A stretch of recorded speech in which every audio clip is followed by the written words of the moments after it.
There's something about it that I just found awe-inspiring about her ability to hold that class together and command attention. Because she said at the end of it, she came to collect me, and I just said to her, I want to be in charge of something.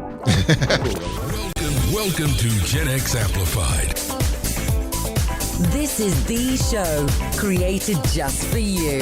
The powerful generation between the boomers and millennials. Now, here's your host, Adrion Porter. Hello, everyone, and welcome to another episode of Gen X Amplified, the show dedicated to giving a voice to the very overlooked but very powerful and influential generation of leaders between the boomers and millennials. Once again, this is Adrion Porter. And today I'm so excited because we're diving into a conversation about disruption, storytelling, and the future of publishing with someone who's lived at the intersection of all three. So my guest is a groundbreaking tech journalist, entrepreneur, and author who has spent 2 decades breaking some of Silicon Valley's biggest stories. She also founded her own media company, challenging how we cover technology in business, and as an author, written a few critically acclaimed books, including Once You're Lucky, Twice You're Good, and also A Uterus is a Feature, Not a Bug. And now she's helping other authors write their books and tell their stories, while at the same time launching her second independent bookstore.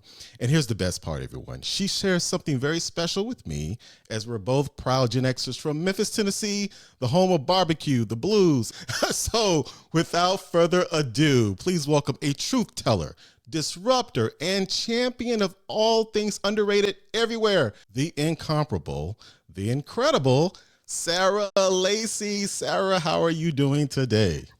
I mean, how could I not be good after that intro? That was like Jason Kelsey level intro. I feel like I'm on the New Heights podcast right now, and I'm Taylor Swift. Oh no! See, now you're gonna make me blush. All right. Well, first of all, thank you, Sarah, for those great words. First of all, I just got to say, because we were talking before the recording, and I was like, we have to save a lot of this great conversation for the actual recording, because first of all, I just met you through the awesome Kim Scott, and she was like, I was on her podcast, but anyway, she interviewed me, and she was like, at the end, you have to meet Sarah Lacy, because actually she and I didn't know that we were both from Memphis as well. And she was like, you have to meet her. I said, well, great. And I look you up. You have all this great content out there. And I was like, oh, yes, I got to get her on my podcast. So thank you so much. I feel like we've known each other for years. I feel like whenever you meet someone from Memphis, there's just like this vibe, isn't there? And I've 2 things I have to say immediately that came to mind from your intro. Yes. The first is when you said this whole like truth teller thing. Honestly, have you ever met anyone from Memphis who isn't a truth teller? I just feel like we were all raised in such a messed up place that has so many ghosts of the past. Like Memphis is a place that is so haunted by ghosts of its past, because everything messed up that has happened in America has had a major battlefront in Memphis. Oh my God. And it like can't get out of its own way of these ghosts. And like Memphis has no poker face.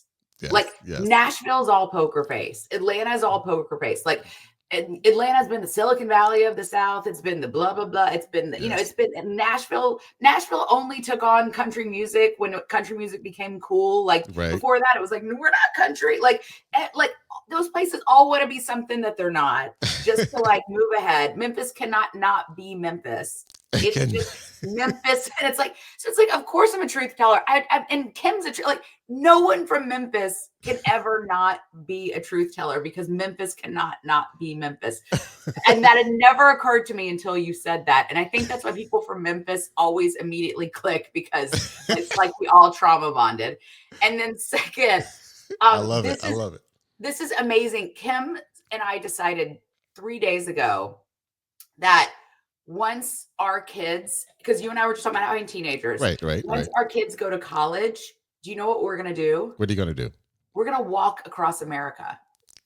Wow. We're literally going to go home. I don't think Memphis is going to be the destination, because it's not the other side of America, but we'll have to pass through Memphis. Yeah, it's we're right in the middle. Across America. Yeah, it's right in the middle. You can go across what we used to call the new bridge and the old bridge. You got to pick between the two, from Memphis to Arkansas. But yeah, that is. I'm laughing inside because I love what you just said about Memphis.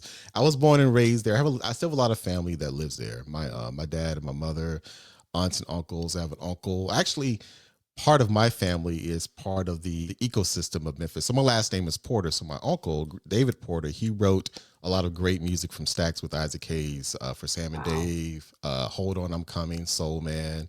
That's part of the Memphis tradition. On the flip side, though, whenever I think about my hometown, Sarah, I get sad, I get a little frustrated because it just seems to just not get to where it could be because there's so much rich culture there. But unfortunately, it's a little scary right now. Maybe a lot scary. Yeah. But I think, look, whenever I'm like helping people write books, and whenever I was a journalist, I always learned, like, whenever I used to always joke, like, nothing screws up a story like reporting. Because you always have this like clean storyline you want a story to be. And then you go out and start doing reporting and it's like fighting with what you wanted it to be. Yes. And like, I always feel like the obstacle is the answer. Like the thing that always is like the thing you're fighting is actually the thing that is the thing that gives it all the beauty. And every time I'm working on a book, I feel like my job as a collaborative writer is to get you to a really great book deal. And what I'm good at as a collaborative writer is not the fact that I've written 3 books and gotten 3 big deals with publishers. It's not the success I've had as a writer. It's owning 2 bookstores, because I know why people pick up books. I know why books sell. I know why they don't sell. Especially our first bookstore was in Palm Springs, and 10 million people come through that town to read by a pool. So it's like running a focus group all the time. And so I have such a good sense of commercialness with books. So I want to produce a piece of art, but it also needs to sell. And so if no one's reading your words, what's the point, right? And people spend a lot of money to hire me. And so if you're spending a lot of money, I want it to be successful. And I find that, so I always hone in really quickly on like, what is the Achilles heel of this book? What is going to be the objection to an agent, to an editor, to a rep, to a bookstore owner, and to a customer? Because they're all going to have the same weakness they hone in on. But I never want to eradicate that Achilles heel, because that Achilles heel is also what makes that book distinctive and brilliant and beautiful and risky and new and something that no one's ever seen before. So you don't want to take it away. You just need to like shape it so that it's so beautiful and so unique that they still can't say no to it. And I feel like that's Memphis, right? I think that Memphis will come into its own when it finds a way to not eradicate its uniqueness, but to lean into it. And that's why I will always say Memphis is a better town than Nashville, because Nashville has made itself into South Disneyland and South Vegas. It's just, it has no authenticity. It has no distinctness.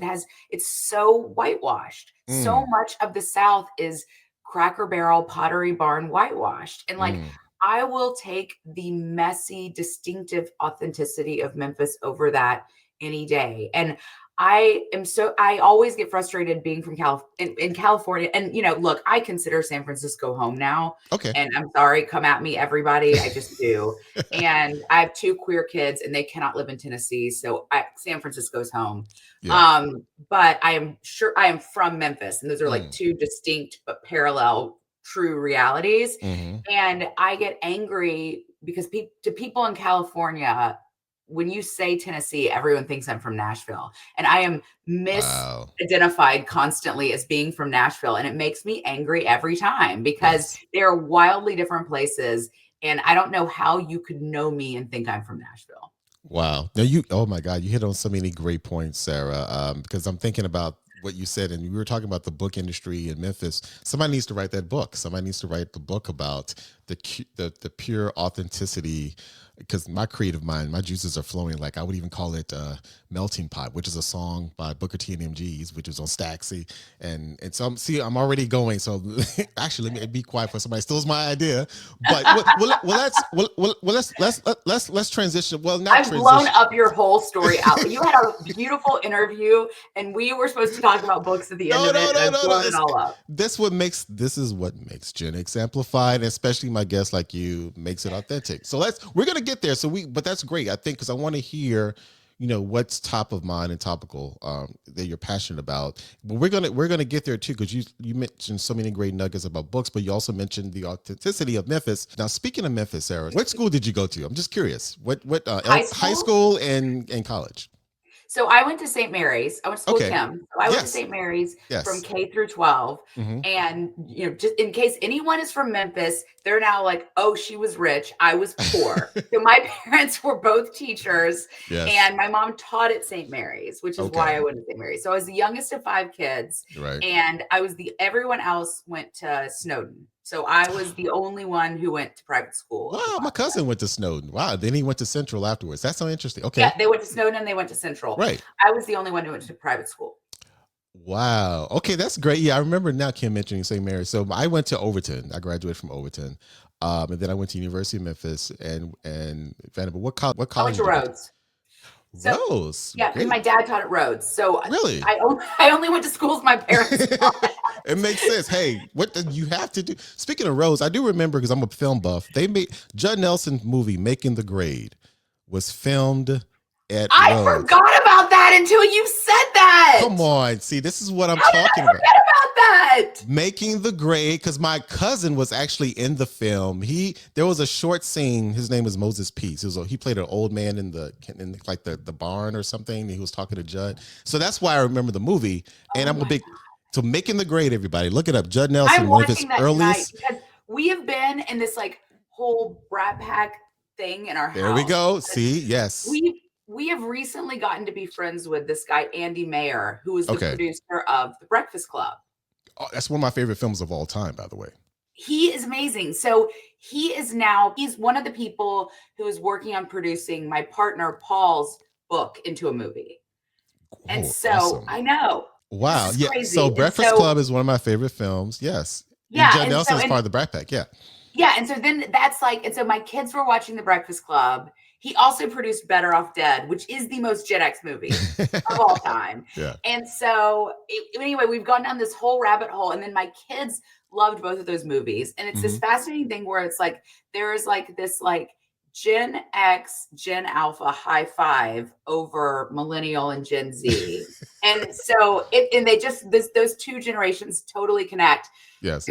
And so we've been talking about it, but I fully forgot about Making the Grade and Gen. No, I'm watching that tonight. That's amazing. I don't know how I forgot that. See, this is why this is the universe bringing us together, because I remember I love the movie, and I remember it was filmed in Memphis, and me, I'm just a nerd. I'm like, okay, where was it filmed? The school setting? And I looked up, it was Rhodes College, and that's a great, Making the Grade. Go Memphis. I love it.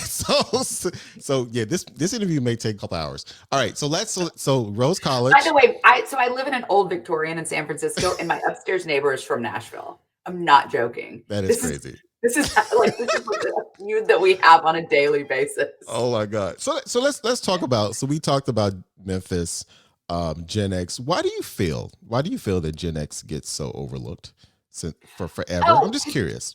Because we're in between two generations that make everything about them, and we don't make everything about us. No, we don't. It's like we are like the middle child who's like has no chance of anything being made about us, because like the boomers take all the oxygen out of the room, and everything has always been about the boomers. Right. And then it's like there was maybe a point at which something might have been about us, and then the millennials came along. That is true. And it was just like, but then meantime we were like, fine, like, and it was such an exhausting look. It was like to see that, and then we've seen this, and it's like we don't want to be like that. And it's just, it's like we're not just the middle child who's gotten neglected. It's like we're kind of like the goth middle child with like the headphones on in the back seat, and like the jock brother can't stop talking about his football, whatever. Right. And then like the bragging younger sister with the straight A's is in the back. And it's like they're both irritating. Yes. And you don't want to be like either of them. And you just want to like go to a concert and stay out till 3 a.m. and you're too cool for either of them. And it's just, I just think we don't care. Like we don't need to do that. And we're just gonna like get on with our lives. And that is true. I don't think it's a jealousy that it's not about us. I think it's just like, we don't need that. In meantime, these other two generations are so loud. And now, and it's also now just kind of entertaining to watch this sort of like, okay, boomer competition between the two. And and everyone's sort of forgotten that we exist. And it was really delightful for a moment during the election to see that we almost had a Gen X president and the joy and distinctiveness of a first Gen X political campaign and how different it felt from any other political campaign. And then it was gone. I totally agree. You hit it the nail on the head with respect to the two behemoth generations, Sarah. Obviously, from the podcast that I do and the work that I do, I became fascinated with kind of generational theory years ago, and it was always interesting to me, and I write about this in my my book proposal, but I also tell this story a lot of times on my interviews of how when I was in my 20s, I did a speech at my church, and I was 25 years old. It was for Youth and Young Adult Day. And I saw this cover of a magazine that I used to read called Black Enterprise. And on the cover, they did a feature on Gen Xers being the entrepreneurial generation. Now, I'm 25 years old, so I was inspired. So at church, I gave a speech about how they call us the generation slackers, they were unknown. But we need to reframe that to generation exuberant, generation exemplified, generation I mean, I was 25, I was feeling myself. And I remember I was inspired because I felt at the time, we were getting a bad rap. But you brought up the point of we get lost, but you know what? We're still moving on. We're still striving. I'm curious to know, and I can feel, I've read, I can just experience your passion for books and writing and truth telling. Just walk us through a little bit from that journey, Sarah, from being from Memphis to becoming one of the most influential tech journalists covering Silicon Valley, and just what drew you to that industry. I'm just curious. Well, I mean, it's a very Memphis story, which is fitting for this conversation. So I'll give the short version. Yes. Like most Southerners, I can't tell a story in a short way. Right. I was at St. Mary's, and I was the editor of my high school paper, despite the fact that I truly had no interest or desire to become a journalist. I never even thought about this being a career I was going to go into. I wanted to actually be a politician, which is hilarious because I'm once again, truth teller. I don't know how I thought that was a fit for me. But the editor of my high school paper, this was like 93, 94. Okay. So we were still producing the paper by moving print. So the editor of the paper had to like drive down to like Oxford, Mississippi, where there was a printing press and there were like block letters. And so it was extremely expensive. So every year the school gave the editor $400 per issue. And and that was enough to print 4 pages. And if you wanted to do anything longer than that, you had to go sell ads. And so your budget was totally dictated based on that. And so basically what happened, we went and we sold a bunch of ads. I actually felt like really great about how we were going to do, but it turned out the editor before me had screwed up the budget, had wildly run over, and had depleted my budget. Okay. So I came in and I had like nothing. And so all I had, even after the ad sales, were enough to only do 4-page issues all year. And like, that was going to be a pretty stupid paper. And I was like, not going to be the person who had the worst paper of all time. And so, and you know, I tell this story a lot, and I only recently remembered this part. And it's important for like a reason. And I need to actually like find this person and reach out to them, but I've unfortunately forgotten his last name. But so there was this guy who went to MUS, It's the only time I'll ever give like credit to an MUS guy. So this guy went to MUS and his name was Jeff. And I cannot remember his last name for the life of me. So hopefully he's a listener. So this guy, Jeff, who I met through like Model UN. And I was talking to him and I was like, I don't know what to do about this. Sorry, I'm forgetting a step. The school had just gotten a brand new Mac lab. This is like how long ago this was, right? Yeah, yes. And so I love Jeff it. Mac labs. Oh my God, you're breaking. I know, and I didn't even have a computer. We did not have a computer in our house. I didn't know anything about computers. Right. And so I was like, I don't know what to do. And so Jeff was like, well, why don't you just move it onto computers instead of moving print? Because then, you'll be able to do it. And I was like, oh, well, that's an interesting idea, but I don't know how to do that. And he was like, and so then I went and talked to the computer lab, blah, blah, blah, blah. Anyway, so I kind of hatched a plan and I was trying to figure it out. And Jeff gave me the idea of, you should go to the head of the Memphis Business Journal, whose daughter went to St. Mary's. And I did plays with, and I was like, oh, well, do you think he would help us? I don't really, but I can't go ask that. And Jeff said, why don't you ask him to underwrite the paper? And I was like, what do you mean by that? Yeah, and he said, all you do is you go in and you say, ask him to send someone to train you, ask him to like piggyback it on his own printing. We didn't have scanners. Ask him to scan the photos and tell him you'll put a line in the masthead giving them credit. And it's called underwriting. And I was like, can I do that? And he was like, this is how business is done. This was like a 16-year-old. Like this was like in high school. And forever I had misremembered the story that I came up with that and went and made that ask. And I remember being like, how did I know to do that? And actually it wasn't. It was a guy at MUS who told me to do that. And it's such a crucial thing because there's so many points in my career where I was lucky enough that I was like, had this inner circle of men who unlocked these things for me. Yes. And I had men who said, this is how business works. And this is what men do all the time. And this is what we tell each other that men aren't telling women to do. And it was the first time that happened. And this was like the turning point that basically like led to my whole career.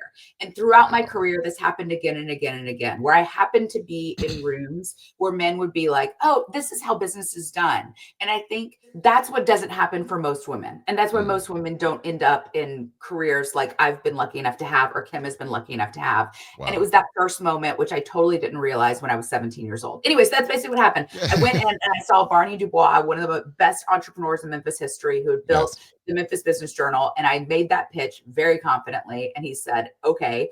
And so they sent someone the whole summer to teach me PageMaker, to teach me computers, to teach me everything. Wow. We single-handedly redesigned the paper for the first time, moved it onto computers for the first time. And I did the first 24-page, 18-page. I mean, I could do whatever I wanted because it was moved onto computers for the first time. So we completely revolutionized the paper. But unfortunately, I was the only person who knew how to do anything because it was the first year. So I would be at school and I didn't have a computer at home. So I'd be in the Mac lab every month until like 4 a.m. trying to put this paper to bed. And then I would go to Barney's house in Midtown to give him the files. Right. And like any great, old school publisher, he was still awake working on his own paper. And he would like open the door and he'd have like a bathrobe and like boxers, and he'd have a cigar and like a scotch. And he would take the files from me at 4 a.m. and he would say, you're going to be a journalist. And I would say, no, I'm not. And I would hand him the files. And this happened every month for a year. Okay. Then I graduate, I go to Rhodes. I'm going to start major in international studies. I'm going to be a diplomat. I start doing this and I look around and I realize like, I hate everyone I'm in classes with. And I was like, if these are going to be the people I'm going to be like in life with, this is not the job for me. And so then I was like, what do I really miss? And I wasn't taking any literature classes because I had AP'd out of literature. And I was like, I just want to take literature classes. And so then I just switched my major to literature and I really had no plan, but it was just what I really missed, which is interesting because my mom was a English teacher. She very kindly credits my mom with teaching her how to write. And so, because we both had her for senior English. And I just really kind of fell back in love with literature. And early in college, I really lost my way. And that was really kind of what brought me back to myself. And, but then I kind of felt lost. I didn't know what to do. I took a semester off school, which no one did then. I mean, this is a Gen Xer. It's like people were like, "You're dropping out of school." We were not allowed to take gap years. We were not allowed. It was like it was a weird gap years. Gap year. What? Please, gap year. What was that? Yeah. Everyone was like, "You're dropping out. You're never coming back." It was like a whole thing. Right. And so I was like a nanny for an opera singer's kid. I was a runner for a law firm. I also thought I might want to go into law. That was another one where I was like, everyone here is miserable. Everyone I talked to was like miserable in that job. And so I was like, I'm not going to do this. Happened to run into Barney again. Okay. And he said, I was like, I need an internship. And I was like, can I come do an internship for you? I just need any internship. And he was like, yeah, as I've told you, at least 24 times now, you're going to be a journalist. You're a journalist, yes. So I went and did a job for him. And at the beginning, the job was so stupid. I had to walk around in the Memphis heat, picking to different city offices, picking up files of the latest bankruptcies, liens, every news of record, we called it, that had happened. And there was a section in the back of the business journal where it ran because this wasn't online and people needed to know this, if they were, for all kinds of business reasons. That was one of the things that ran in the business journal. And my job was to sit and type this into a certain form. This was my first job in journalism. Okay. And I did that. And then I started to do like stories after that, smaller stories, bigger stories. And I fell in love with every single thing about it. And I kept working there through college, and I fell in love with every single thing about it. And I'd never been interested in business before. My parents were teachers. No one in my family was in business. It was purely a fluke of where I started being a journalist that I continued writing about. That was the kind of journalism that I did. But they never hired anyone out of school. So everyone was always like, you're not going to get a job here. So don't think you're going to get a job here. And by this time, Barney had sold the paper to American City Business Journals. So it was part of this huge chain of business journals all over, which is part owned by Advance, which owns Condé Nast. And now the guy who had been the editor, Bill Wellborn, was in charge of it, who was another very old school, like, Ed Asner from Mary Tyler Moore, just brilliant, wonderful, wonderful, wonderful mentor and old school man. We'd come in on I'd be freaking out about a deadline and he'd be like, give me your coffee cup. And he'd pull out like a bottle of whiskey from his drawer and pour it and he'd be like, go back to work. The best guy ever. So, and it was once again, another person who just saw way more in me than I saw in myself. And to this day, I don't know what he saw in me as this hot mess, young female, 21-year-old who did not know I wasn't taking business classes. I was a literature major. I did not know economics. I was not raised in a business house. I did not know anything about any of this stuff at all. I'd never taken a journalism class. I was the most untrained person. And this newspaper had never hired someone out of college, ever. And so I'm there, I love this job, but it's I'm scrappy. I'm starting to break stories. And so finally, and I love this paper. And so I'm getting close to graduation, and Bill wanders up to my desk and he's like, so, I guess you're about to graduate. And I was like, yeah. And he's like, so you want a job or something? And I was like, yeah, that'd be great. And then he just goes to the person next to him and is like, Jennifer, you're fired. No way. No way. No. So, but it was also weird because I wasn't graduating then. The whole thing was weird. And that person was their beat was transportation and logistics, which was the rookie beat, right? Yeah. And so that was FedEx, everything like that. And so I was like, I don't know what to make of this. And so then it was just awkward for a couple months.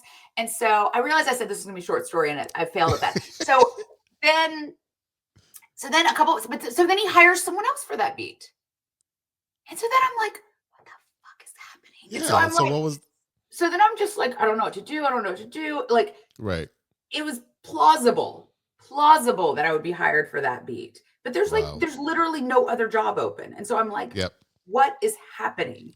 They're not going to create a job for me. And so then I'm on eggshells, and it's I am like a 21-year-old woman in Memphis, and it's like, all of the imposter syndrome that comes with that, right? And I'm like, what the hell? And so I finally, I think I probably had another male friend in my life who was like, you need to march into his office, and you need, someone probably also pumped me up. Right. And I went in and was like, hey, so, there was some talk of some job. Yes. So what happened? And he's like, all right. So obviously the transportation beat is taken, and that's usually the entry level beat. And I was like, yes, I see that. And he was like, so the only beat that's gonna be open is banking and finance, because the most senior person, unfortunately, her fiance had gotten cancer and was going to be fighting for his life. So she was going to be leaving. And he said, so the only one that's going to be open is banking and finance. Unfortunately, that's usually the senior reporter. That's the head of the newsroom. And so I was like, oh, I see where this is going. And he was like, so do you think you could handle that? And I said, yeah. And he was like, yeah, I do too. I still don't understand this to this day. And I left his room and I went to Davis Kid Books and I bought Stocks and Bonds for Dummies. I did not know what a stock was. I did not know what a stock or bond was. And I had just become the head reporter for the Memphis Business Journal covering banking and finance at 22. At 22. They never hired someone out of college. So, Sarah, there's so many. First of all, that entire story is like an episode from Mary Tyler Moore or something. It was. So that was very much our dynamic. So there's so many lessons, subplots, storylines, reassurances that you just told. So first of all, it speaks to your resilience. It speaks to your network of advocates on your part for some reason that to this day, you probably still, like you said, what did he see in me? But let's talk about that resilience. Let's talk about that internal conversation you had with yourself when he said, Jennifer, you're fired. I think it was you're fired. You thought you were getting the slot. You didn't. You still needed a job. You went back after talking to your friend. You went back and you didn't falter. So take yourself back again to that moment. What do you think was in you that had that level of resilience, confidence? That's resilience, right? There's the confidence that you can take this senior role, and then the resilience again to go to the bookstore to find, just talk about that, because first of all, that story is so inspiring. It's exciting, but it speaks to a lot of the superpowers that you have, that I'm sure you have to this day, that people will be inspired by. Well, I'll tell you, it was two things, and I know I can tell you exactly what it is. Because it was wild that I did it. And because it's not just like if I was at Google and someone said, can you be this SVP? Because you can hide in a job like that. You cannot hide when you're a journalist. Like, your name is on an article. Like, it's very out there. If you fuck up in a huge way. Right. So it was two things. The first was going to St. Mary's. So St. Mary's was a school that really churns out girls that are not typical Southern girls. It is a school that inculcates in you every day you can do anything. And it really, really, I don't know about now, but when I was there, I mean, there's a reason someone like Kim Scott also came from that school. Yeah, I was just about to say Kim went there as well. Everyone who I know, I mean, it really every day in big and small ways impressed on you that you can do anything in the world. And I just think if I hadn't gone to St. Mary's, I'd be a wildly, wildly different person. And so I think that was a massive part of it. Okay. And I think the other thing was my mom. I mean, I had an incredible mother. My mother was brilliant. My mother never had the career that she should have. My mother always had low simmering resentment that my father had a bigger career than she did, because I think my mother always felt she was smarter. Okay. And she was a teacher. She was a beloved teacher. She was very smart. She was a Dostoevsky scholar who got this grant to go study Dostoevsky and Herman Melville in New York. And, she had a lot of wins, but she never had the career she should have. And I think she knew that. She definitely knew that. She told us that all the time. And she had she had a lot of ego about it, and she was not ashamed to make that clear.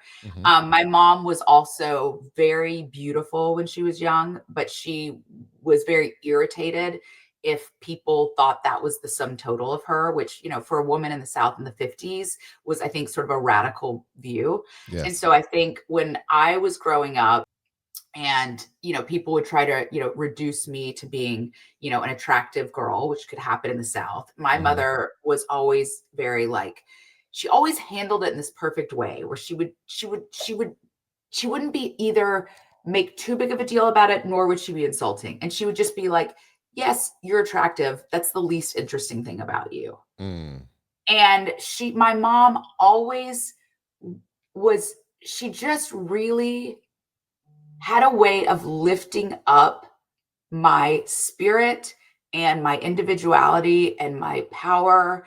And I don't know. It's like I almost can't even really put into words. But Wow. I think my mom, I don't know if it was conscious or subconscious, but when my mom, I was the only one who had a working mom because I was the youngest. And so my mom didn't work until I was in kindergarten.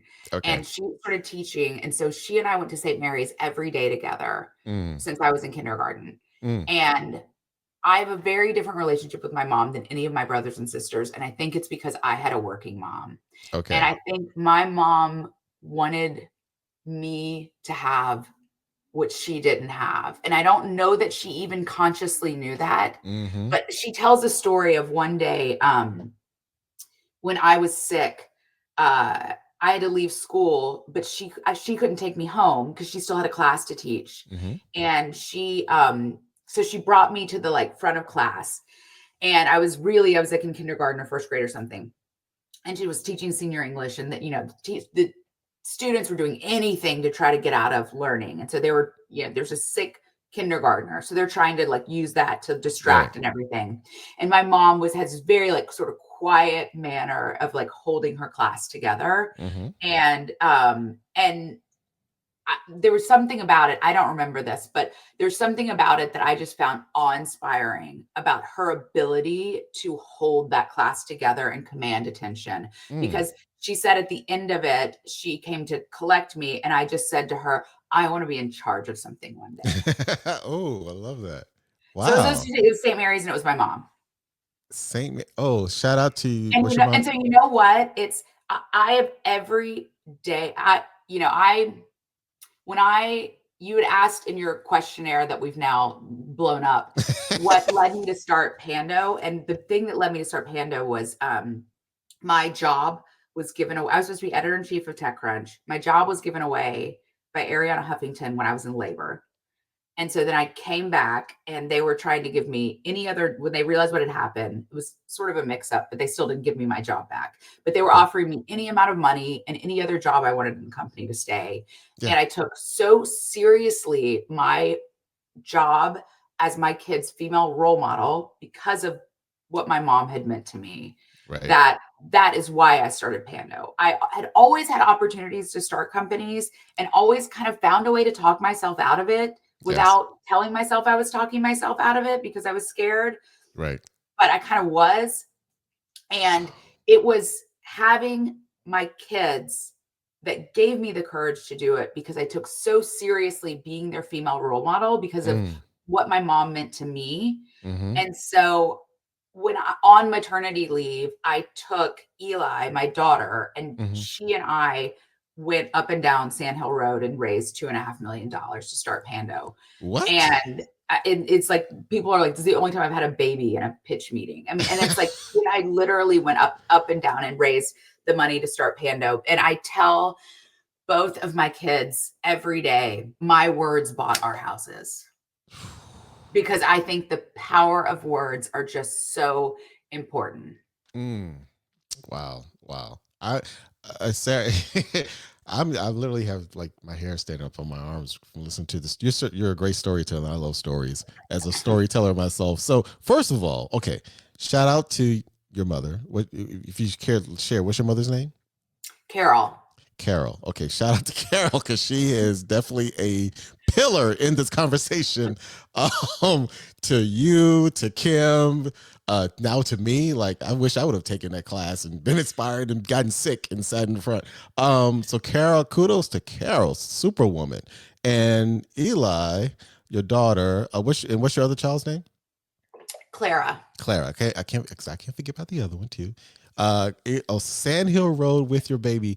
Okay, there's so many lessons, and I love the stories. Obviously, that's why I tell people all the time, especially with what I do, because I'm all about reframing the middle, from the messy middle to the magical middle, and connecting the dots and going back through your life and looking at those nuggets that have inspired those superpowers and skills and things that can still help you thrive today. But there are so many nuggets, Sarah, in your story and inspirations, and it sounds like you were inspired by a lot of interactions, and your mother, the words that you said words have power. The words that she told you about, yes, you're pretty, but that's not the most important thing.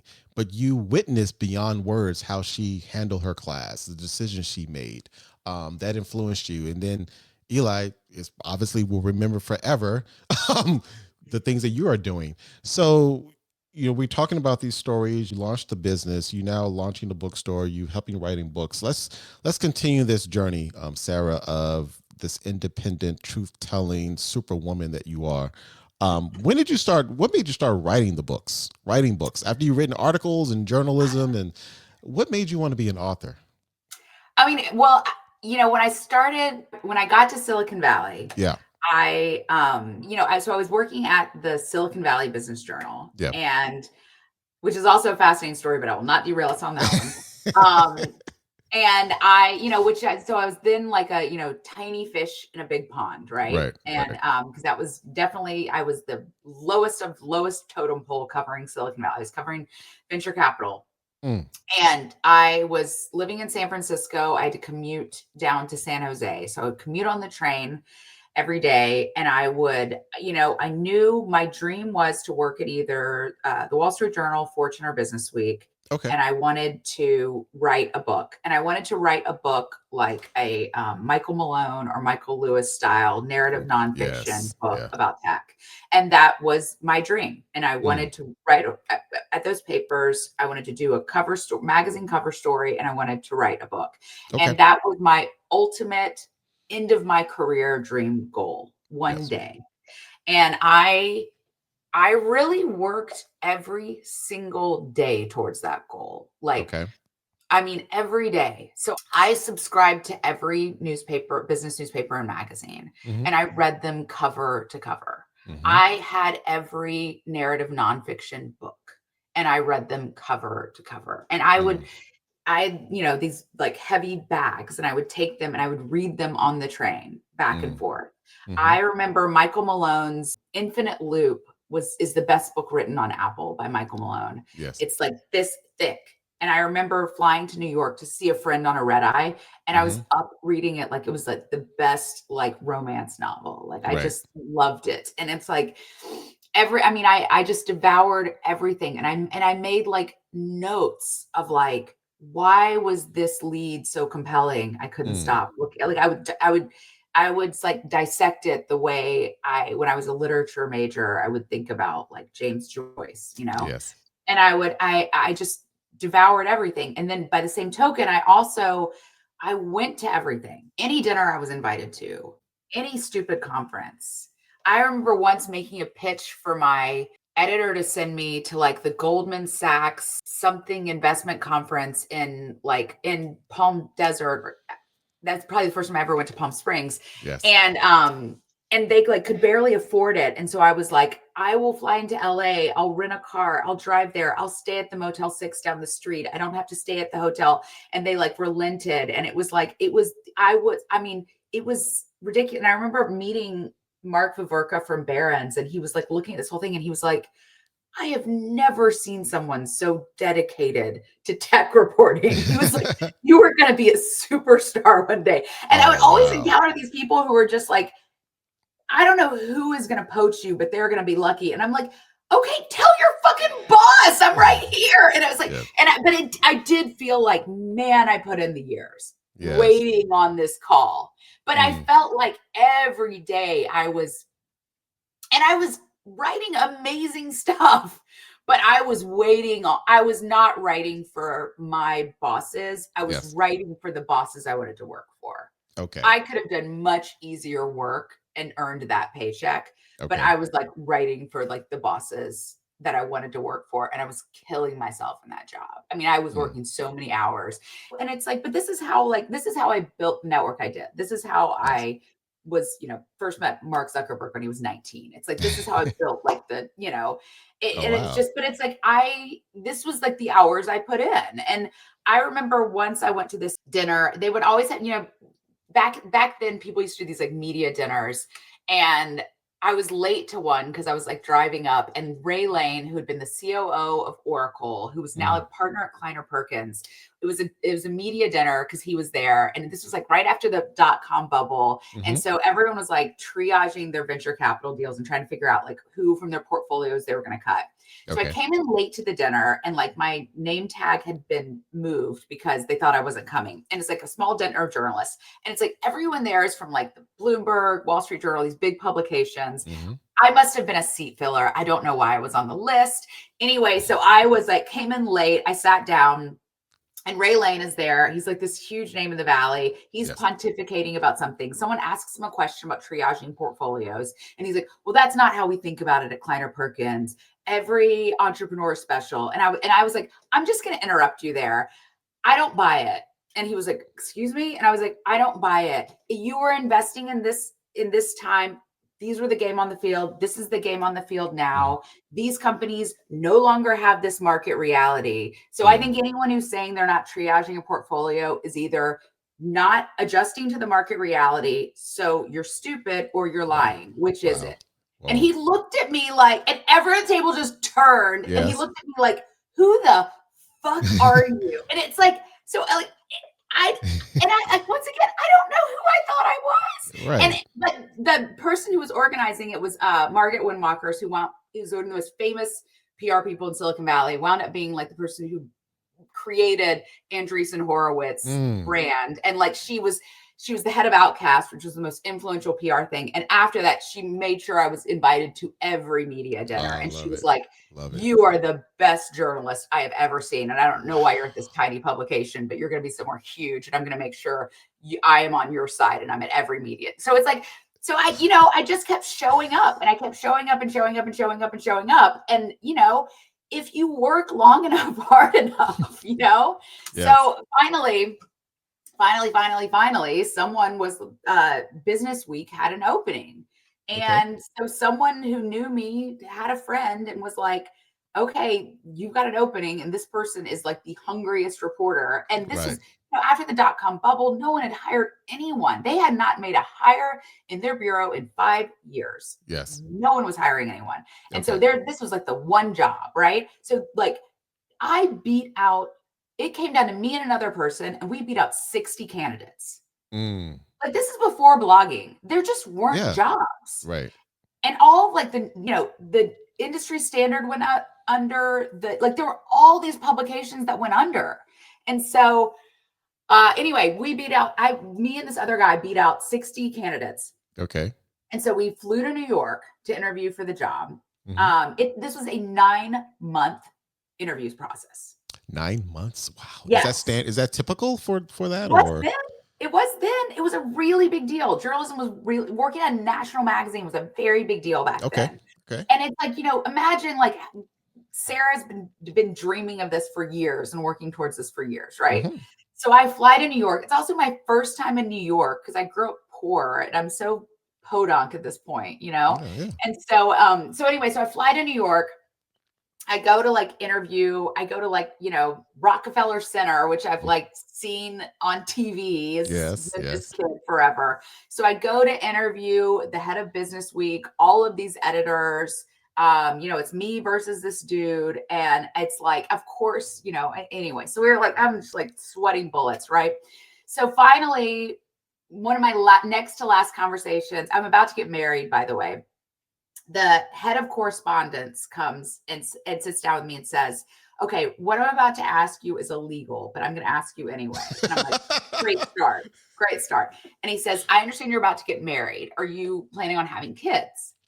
And I said, no, not anytime soon. And I don't really know if I am going to have kids. And he said, okay, because Business Week is a very intense job. And the first year at Business Week is brutal. Like, we absolutely tear you down in order to build you back up. And I don't think you're going to be able to do it if you have kids. And I was like, well, I'm not planning on having kids. Well, definitely during that conversation, you were playing. Yeah. So, okay. Anyway, so then basically, so the other guy got the job. Okay. But they called me and they said, well, we have another job that's going to be a hybrid Business Week Online and Business Week Magazine job. And so, actually they said you can do that job and it's in San Francisco, or we have another magazine job, but it's in Chicago. Okay. Which do you want? And so then it was really hard because it was my ego told me I wanted a pure magazine job because a hybrid part online job was seen as not as prestigious. Okay. But I would be leaving Silicon Valley. Right. And so it was a difficult decision. So I flew to Chicago and I waited, but I felt in my heart that the story was always still going to be in Silicon Valley. And this is again during the .com bust, when everyone was like, the internet's done, blah, blah, blah, blah, blah, blah, blah, blah, blah. Yes. And so, but I was like, I don't want to leave. I don't want to leave Silicon Valley. I think this is still where everything is. I love venture capital. I love covering this kind of stuff. And so I took an ego hit and took the less prestigious job and stayed. And fast forward a year later, I did a cover story on the sort of rise of Web 2.0, which was one of the first times Mark Zuckerberg was ever interviewed. It was Facebook, it was Yelp, it was YouTube, it was Dig, it was LinkedIn, it was basically every company that wound up being a Web 2.0 company. Right. It came out in August. It was the highest newsstand sales of any August cover in Business Week history.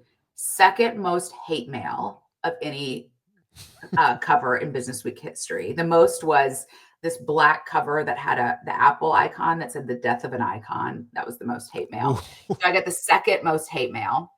Wow. Everyone accused me of inciting another .com bubble.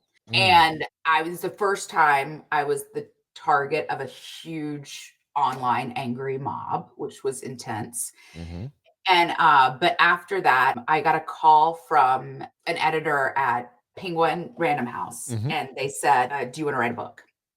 Wow! So the editor reached out before you queried an agent.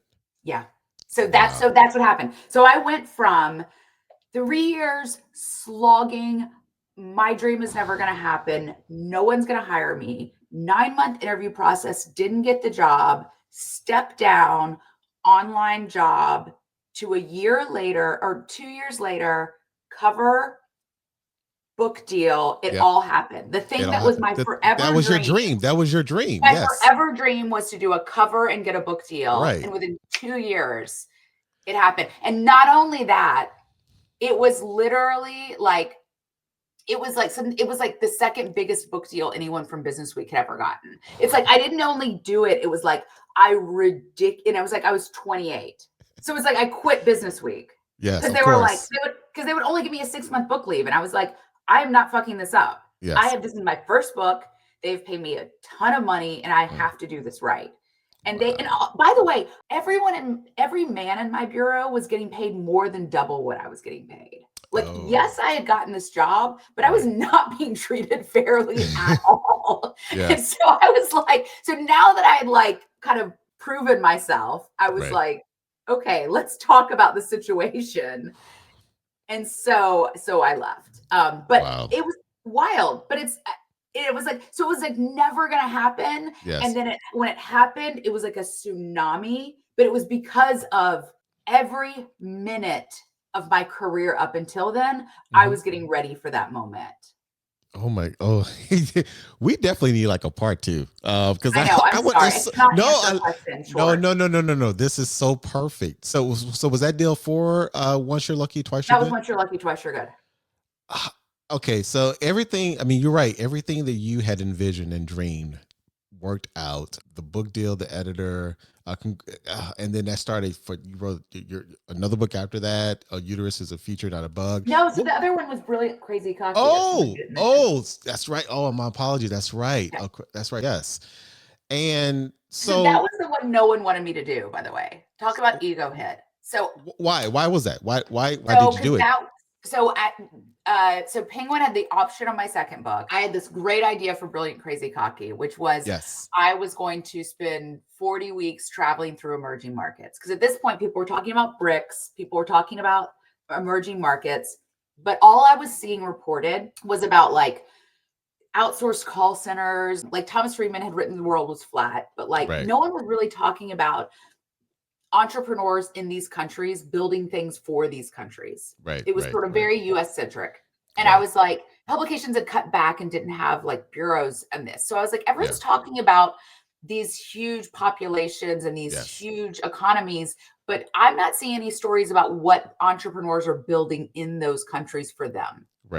And so I wanted to go write that book about what entrepreneurs were building on the ground in those countries for what that looked like, what entrepreneurship looked like in each of those exploding population BRIC countries, basically. I thought this was a fantastic idea everyone would want to read about. And Penguin was like, can you write another book about Silicon Valley? And I was like, no. And I was like, because at this point now, everyone was writing about Web 2.0. I thought it was interesting when no one was writing about it.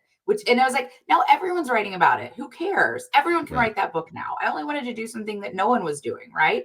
I'm a really, really good journalist. I should only be doing something no one's doing. And like what I enjoy doing is following the money. I followed the money, which is why I did the book no one was doing, which was about early Web 2.0. Now I was following the money, which was going to emerging markets. And so I was like, well, fine, Penguin, I'll go find someone else to do it. And they didn't even make an offer. My ego was so insulted. I was crushed. I was crushed. So, and God bless my agent, Jim Levine, is the best agent on earth. He turned over every rock to get me a book deal because no one wanted this book. And I got a deal with Wiley. And everyone always shit talks Wiley, but you know what? Fucking love Wiley. They gave me that deal. And I traveled for 40 weeks through emerging markets. And that book is absolutely brilliant. And I did keynotes all over the world talking about that book. I made $500,000 in keynotes off that book. So I had the last laugh. But but I spent 40 weeks traveling through emerging markets, which I mean, fundamentally changed my life, was amazing. And I had Eli, I got pregnant with Eli after reporting it, but when I was promoting it, I was pregnant. So Eli and I went through 5 continents when I was pregnant with her. And I think that's one reason Eli and I are so bonded, because like when you travel alone, especially if you're in places where no one is speaking your language, you know, you go like so internal. And so it's like she and I were always kind of like communing.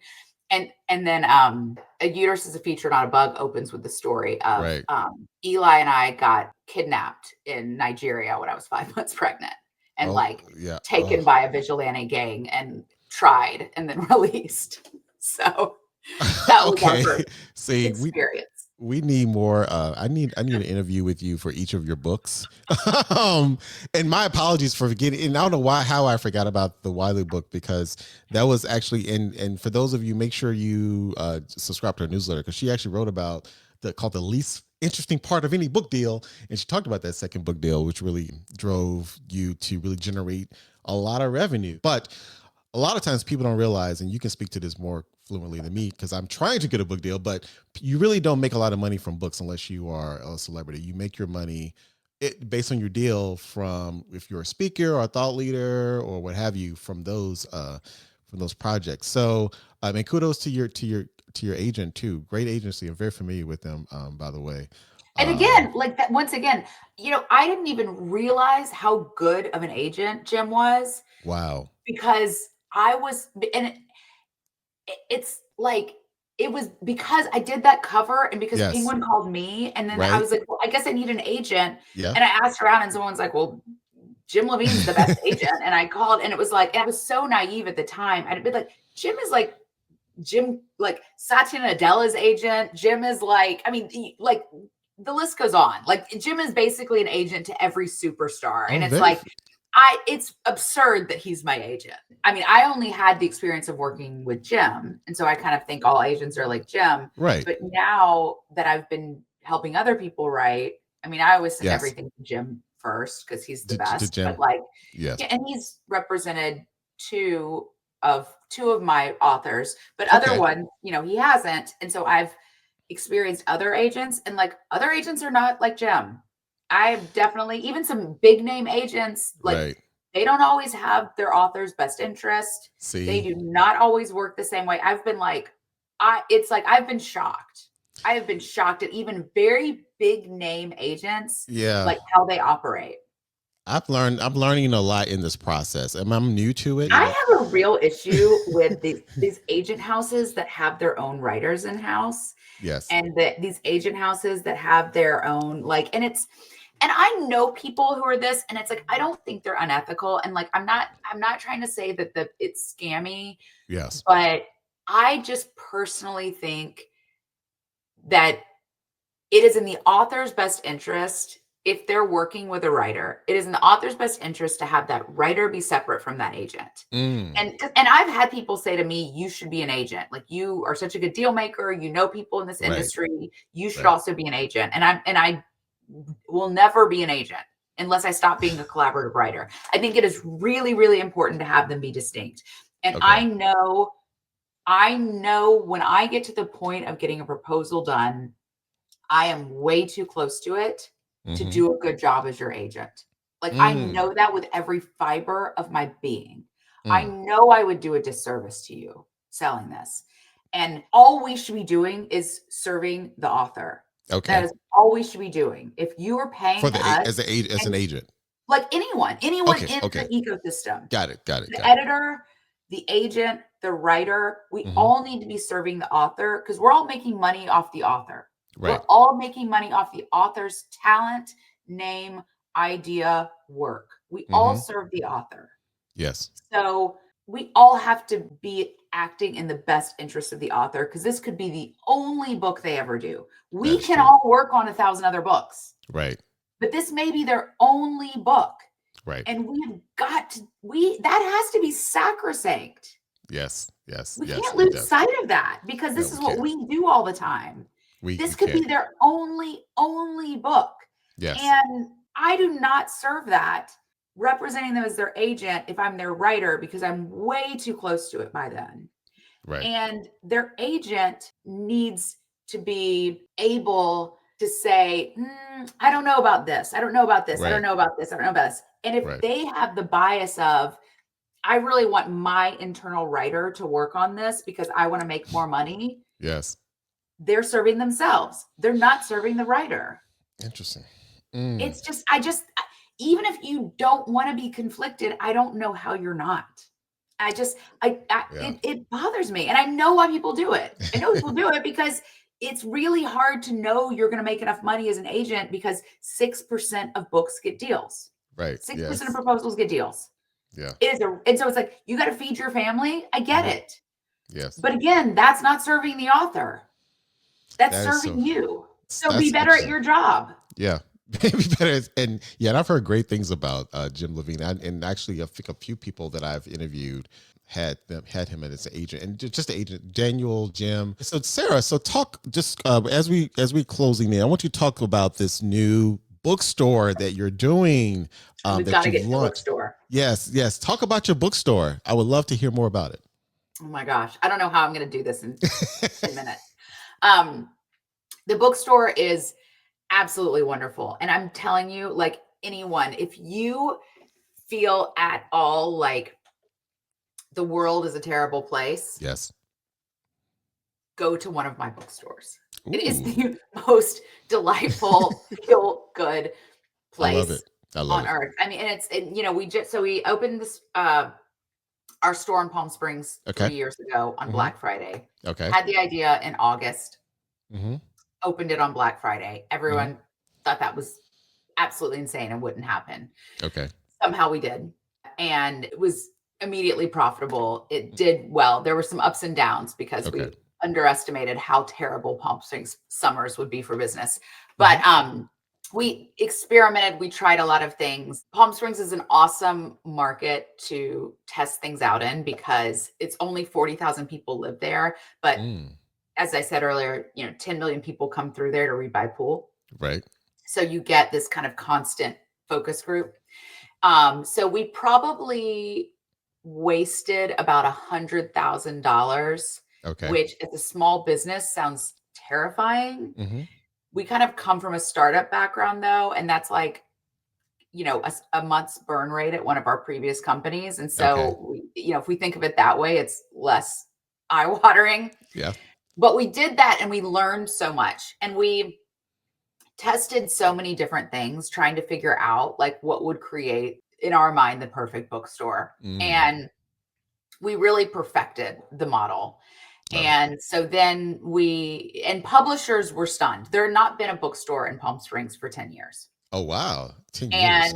And this is why we did it. We were never, Paul nor I were setting out to, I'm probably the only person who never dreamed of owning a bookstore. Everyone I talked to is like, that's my dream. It was never my dream. Okay. And, but there was no bookstore in Palm Springs. For a variety of reasons. Our family felt like we wanted to do something nice for Palm Springs. And so we had bought our house there in 2019. It jumped in value because of the pandemic. So Paul and I pulled $100,000 out of our house to give Palm Springs a bookstore. This is financially reckless. We've worked in startups and journalism our whole life. Yes. We have no 401k. Okay. We have lots of debt. This was not a smart move financially, but we often don't do smart things. So anyway, we did this and we built a very different kind of bookstore. The typical bookstore, which I think is very Gen X, is, there's these like, it's dusty, it's dark. There are these maze of books. Right. And like you walk in and someone like grunts at you if they look up at all. We have like our store is like walking inside Book Talk. It's like I love it. Very bright. It's like I always say it's a very Gen Z bookstore, which like makes Paul mad because he's also very proudly like Gen X. Gen X, but yes. It is it's like walking inside Book Talk. Like it's very bright. There's nothing, all the shelves are pushed to the outside. And then there's like nothing in the middle above the waistline. It's like there's low tables and low carts. And someone greets you enthusiastically. Like someone's like, hey guys, like when you walk in, just like Book Talk. And there's these like really sort of somewhat unhinged, bright index card book recommendation notes called the Sarah cards that were sort of an accidental innovation that have been really successful. But because it's this sort of open plan, it means that when you walk in, it feels like it's boisterous, it's alive. Right. It's like you've just walked into a cocktail party where everyone's talking about books. You've just walked into like the living room of someone who loves books. Oh, I love it. So it does a lot of different things. All of this, by the way, was kind of accidental, but what it does is like someone starts talking about a book and then someone else hears you and then people all start talking about books. Or like I was in the store the other day and someone was asking me like what they should read for their next book club. So I was taking around the store and telling them about lots of different books and like why I love them. And then eventually like, 5 other people were like following me. And so then, you're telling someone about something and instead of like selling them 1 copy, you've now sold 10 copies. So it's a much more social experience. It's like a very bubbly experience. It's a very joyful experience. It's like everything that's driving, like there's never been more print books sold in history than there are right now. And it's being driven by Gen Z and Gen Alpha's love of books. Yes. And that energy that's on Book Talk and Bookstagram is what our store is capturing. That social experience of print, holding a print book is what our store is capturing. But by the same token, I think because of that energy and enthusiasm and that social piece of it, our stores are extremely profitable. So we have 3x the sales per square foot of an average bookstore. Okay. And we have 2x the sales per employee. And also because of that open floor plan, we can have one employee. We can basically have one employee per 1,000 square foot. Wow. So it's an amazing model. So I like to say, like, we're basically building like the SoulCycle of bookstores. I love it. I love it. What's the name of the bookstore again? The best bookstore. The best. It is so fitting. I love it. Because the joke is we only go in places where we're the only bookstore. Yes. So because that's why we're the best book. So we were the best bookstore in Palm Springs because we were the only bookstore in Palm Springs. Right. And then I love it. We're the best bookstore in Union Square because we're the only bookstore in Union Square. And so we inherently, because of the name, we will only open where there's a need for a bookstore because there isn't one. And when we moved back, so we live in San Francisco and Palm Springs, but we primarily are wherever our kids are in school. Oh, wow. So they were in school in Palm Springs for a few years. They came back to San Francisco for school. And the Palm Springs store has done so well. The publishers were all like, you got to open more stores. And we were like, maybe. And they were like, are you going to open one in San Francisco? And we were like, why would we do that? There's so many stores in San Francisco. Yes. Like, we only open where there's a dearth of a store. Right. And then we realized when we got here, there's no bookstore in Union Square, which is insane because that is the epicenter of the shopping. And but because and there used to be like 6, like there were 2 Borders, there was Alexander's, there was Cody's, there was a Book Scene. Like, there have been so many stores there, but there were none. And it's the only neighborhood in San Francisco that doesn't have a bookstore. Wow. So this time we got the idea in September and decided to open on Black Friday. So it was even crazier. And we have this gorgeous location on Powell Street. It's 2.5 times the size of our Palm Springs store. Okay. But the same layout. And we have a beautiful downstairs event space that I'm in the process of designing now. I got 9 couches on Facebook Marketplace that I went all over the Bay Area. Well, I didn't. My friend Isaac went all over the Bay Area grabbing this weekend. Okay. I have like 4 different murals of San Francisco art that I'm putting up. And it's going to be just like this absolutely sick. And there's really no bookstore in San Francisco that has that size dedicated event space. So, and we are like right on Powell, right where the cable car turns. Yes. And the Powell Street station runs completely under Union Square, and every piece of public transportation for the whole Bay Area connects to it. So we are right in the middle of the hub of everything. And we opened like a little over a week ago. And when our doors have been open, there's not been a single moment someone has not been in the store. It has been incredible. Ooh. Well, congratulations, Sarah. You're just painting the picture in my mind, and I'm all the way over here in the East Coast, but I want to go to your bookstore tomorrow because I love Bookstore. Amazing. And congrats. Now, I know we're running out of time. We ran out of time, but there's one final question I got to ask you that I always ask my guests. And I told Sarah before, we need like a part 2, part 3, part 4. But before you go, Sarah, if there was a song that would play anytime you enter a room or walk down the street or enter the best bookstore that would perfectly illustrate your story, the story of Sarah Lacy, what would be your personal theme song? Well, I will tell you the one that I actually do hear in my head. And this is really when I was like in my like 20s. Yes. At like, I'd say like late 20s, early 30s. Okay. When I was like peak of like my power. The song I would play when I was having to go into a room or go on stage and I needed to like pump myself up was Phenomena by the Yeah Yeah Yeahs. Ooh. Phenomenon by the Yeah Yeah Yeahs. That's the song that but that's why I love this. I love this question because as you just described it, I can hear it. I can feel it. And that is your theme song. Well, based on that song choice, Sarah, and based on the conversation we had, that was way too short. It was way too short and somehow double the length. But this is so great. Sarah, thank you so much for sharing everything you said. There were so many great nuggets, especially for this audience. I've been inspired like beyond, I can't even put words to it. As a fan of storytelling, as a fan of your stories, as a fan of you, please, if you're listening, as you're listening, I should say, please, if you're in the location, go visit Sarah's bookstore. still buy her books. Where else can people find out about you, Sarah? Can follow what you're doing? Where's the best place for them to go to?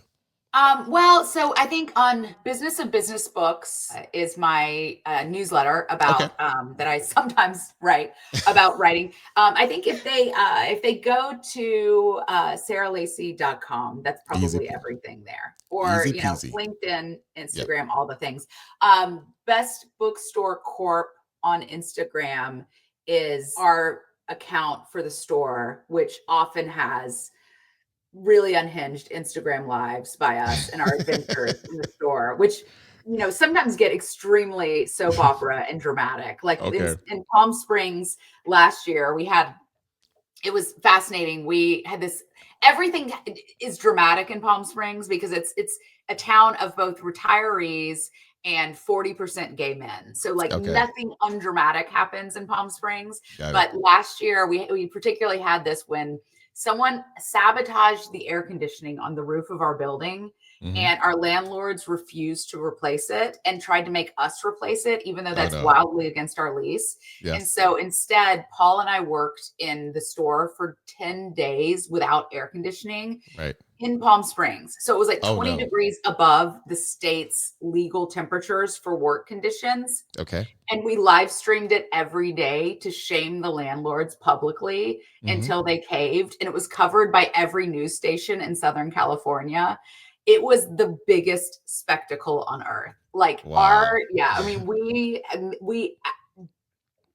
Instagram for the bookstore is something to behold. It is a regular soap opera. Well, look, you've heard it from Sarah herself. Follow that account, follow Instagram, follow her, go to saralacy.com. Sarah, this conversation has exceeded beyond my wildest dreams, like the dream you had of becoming a published author from a cover story. I can go on and on and on. It's been we need to talk again because I want to hear all about your book, and I cannot wait for it to be in my stores and in my hands one day. Oh, thank you so much. Thank you for spending time with me, Sarah, and our Gen X Amplified community. Thank you for having me.